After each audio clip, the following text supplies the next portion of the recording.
South super star రజనీకాంత్తో cinema తీయాలని ఏ దర్శకుడికి ఉండదు.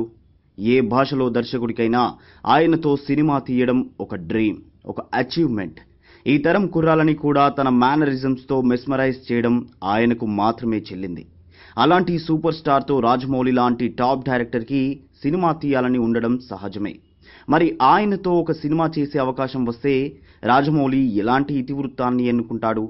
అందరూ తీసే విధంగానే ఒక మాస్ యాక్షన్ మూవీ తీస్తాడా, లేక ఆయన కోసం సెపరేట్ జోనర్లోకి వెళతాడా అని అందరూ అనుకుంటున్నారు. మొన్న మధ్య చెన్నైలో జరిగిన తమిళ్ బాహుబలి 2 ఆడియో ఫంక్షన్లో రాజమౌళి రజనీకాంత్తో ఖచ్చితంగా ఒక సినిమా చేస్తానని చెప్పాడు. ఇప్పటి వరకు రాజమౌళి అన్ని జోనర్స్ని టచ్ చేసేశాడు. ఆఖరికి ఫ్యాంటసీలు కూడా చేసేశాడు. మరి రజనీతో చేయడానికి ఎలాంటి కథ సిద్ధం చేసుకుంటాడు? రజనీకాంత్ యూనివర్సల్ హీరో కాబట్టి ఆ వేలో ఆలోచించి మళ్ళీ మరో బాహుబలి లాంటి సినిమా తీస్తాడా, లేక ఆయన అభిమానుల్ని ఉర్రూతలూగించే విధంగా సాధారణ మాస్ యాక్షన్ మూవీనే చేస్తాడా?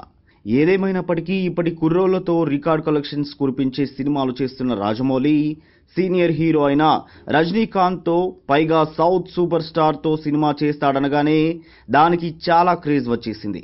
ప్రస్తుతం రాజమౌళి లాంటి మరో దర్శకుడైన శంకర్ తీస్తున్న రోబో 2లో ఆయన రోబోగా నటిస్తూ మరోసారి ఇండియన్ ప్రేక్షకుల్ని మెప్పించే ప్రయత్నాల్లో ఉన్నాడు. సో రాజమౌళి కూడా శంకర్ లాగానే ఒక సైంటిఫిక్ ఫిక్షన్ ఎత్తుకుంటాడా? మరి రాజమౌళి జనానికి ఎలాంటి షాక్ ఇస్తాడో చూడాలి. ఈ వీడియో మీకు నచ్చితే ప్లీజ్ ఓ లైక్ కొట్టండి, మీ ఫ్రెండ్స్కు షేర్ చేయండి. ఇలాంటి మరిన్ని ఆసక్తికరమైన విషయాలు తెలుసుకోవాలనుకుంటే దయచేసి మా యూట్యూబ్ ఛానల్ని సబ్స్క్రైబ్ చేయడం మాత్రం మరవకండి. Thank you for watching.